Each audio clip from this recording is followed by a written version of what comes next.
Tātad tuvojamies vēl vienai ļoti riebīgai vietiņai, kur ļoti bieži izgājušas eksāmenā. Stop zīmīte un ļoti grūti pārredzams krustojums no abām pusēm. Brauksim krustojumā pa labi.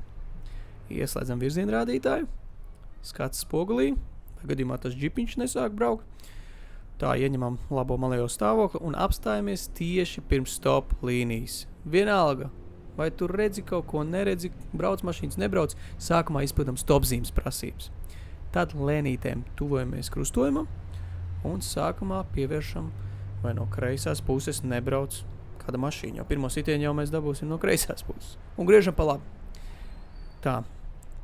Un šeit zīme 30 uzreiz pagriežoties ļoti bieži nepamana studenti. Tālāk mums jābrauc šķēršļi.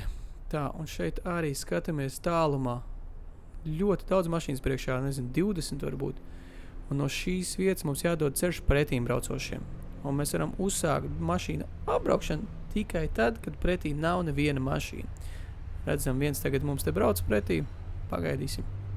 Pārliecinamies par drošību un aiziet. Braucam. Un tagad žigli, bet, protams, ieturot 30 km/h. Apbraucam visas mašīnas.